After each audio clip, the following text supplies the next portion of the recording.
Assalamualaikum warahmatullahi wabarakatuh.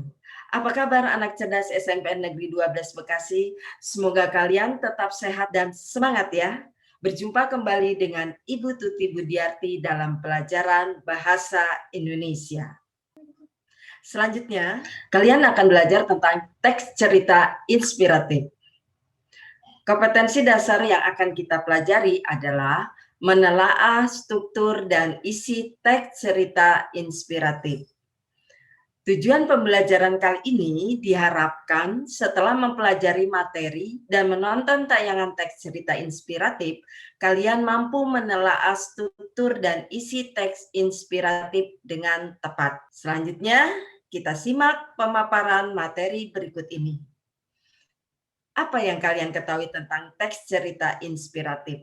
Teks cerita inspiratif merupakan jenis teks narasi yang menyajikan suatu inspirasi, keteladanan kepada banyak orang. Teks ini dapat menggugah seseorang untuk berbuat baik sebagai hasil inspirasi dari cerita yang ada di dalamnya. Struktur teks cerita inspiratif terbagi menjadi 5. Yang pertama yaitu orientasi.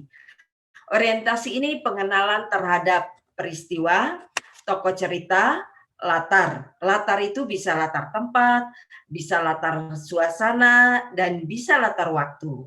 Ibu contohkan misalnya orientasi ini tentang sebuah tokoh yang bernama Amira.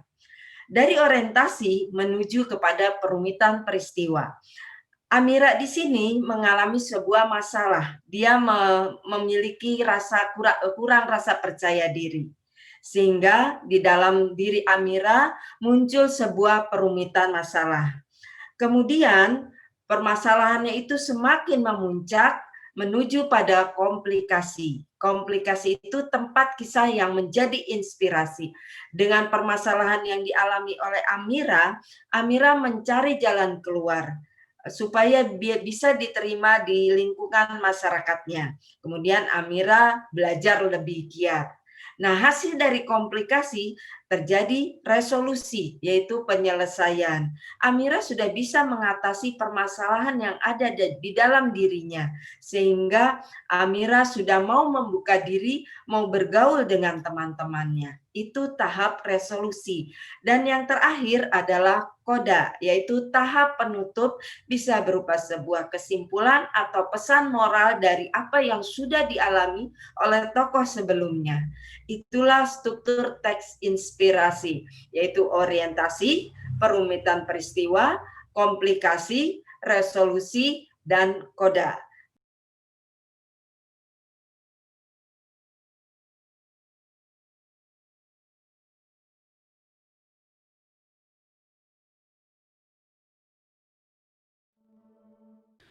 Ada 3 kaleng Coca-Cola.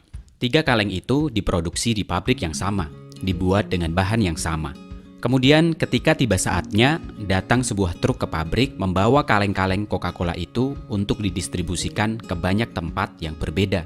Tempat yang pertama adalah supermarket lokal. Kaleng Coca-Cola itu diturunkan, kemudian dipajang di rak bersama kaleng minuman yang lainnya. Coca-Cola itu diberi harga Rp4.000. Tempat distribusi yang kedua adalah pusat perbelanjaan besar. Di sana Coca-Cola diturunkan. Kaleng-kaleng itu ditempatkan di sebuah cooler atau kulkas agar dingin untuk memberikan kenikmatan yang lebih untuk para pembelinya. Satu kaleng Coca-Cola dijual dengan harga Rp7.500. Kemudian pemberhentian yang terakhir adalah Hotel Bintang 5. Kaleng-kaleng Coca-Cola itu diturunkan. Kemudian kaleng-kaleng itu ditempatkan di lemari pendingin, tetapi hanya dikeluarkan dengan pesanan pelanggan. Kaleng ini dikeluarkan dengan gelas kristal cantik berisi es batu, disajikan di atas baki, dan pelayan hotel akan membuka kaleng Coca-Cola itu dan menuangkannya ke dalam gelas dengan sopan saat menyajikan kepada pelanggan. Satu gelas Coca-Cola diberi harga Rp60.000. Sekarang pertanyaannya adalah, mengapa ketiga kaleng Coca-Cola itu memiliki harga yang berbeda? Diproduksi di tempat yang sama, dibawa truk yang sama, dan memiliki rasa yang sama, tetapi harganya berbeda. Jawabannya adalah lingkungan. Lingkunganlah yang membuat 3 Coca-Cola itu berbeda harganya. Lingkungan berbicara tentang suasana, lingkungan berbicara tentang relationship, lingkungan berbicara tentang daya dukung. Begitu juga dengan manusia. Semua orang pasti punya potensi, semua orang pasti punya bakatnya masing-masing, termasuk diri kita juga. Apabila kita berada di lingkungan yang tepat dengan semua daya dukung yang ada, kita bisa mengeluarkan potensi yang terbaik dari diri kita. Kita akan jadi orang yang cemerlang, kita akan terlihat cemerlang dengan segala potensi yang kita punya. Tetapi jika kita berada di lingkungan yang salah, lingkungan yang tidak mendukung, maka potensi kita tidak akan keluar secara maksimal. Potensi kita akan kerdil. Ibarat pohon yang dibonsai, seharusnya dia bisa tumbuh besar, seharusnya dia bisa sangat lebat, seharusnya dia bisa berbuah sangat banyak. Tetapi karena tidak ada daya dukung atau justru dikekang, pohon itu menjadi kerdil. Orang yang sama, bakat yang sama, kemampuan yang sama, hasilnya akan sangat berbeda jika berada di tempat yang berbeda. Tetapi sebelum kita memilih lingkungan, kenali terlebih dahulu nilai daripada diri kita yang kiranya bisa menjadi identitas kita. Kita pasti punya bakat, mungkin di komputer, otomotif, analisa, menulis, menghitung, menggambar, dan lain sebagainya. Kenali potensi kita, dan kemudian carilah lingkungan yang bisa mendukung potensi kita itu. Lingkungan bisa jadi bentuknya sekolah, jurusan kuliah, bidang pekerjaan, dan lain sebagainya.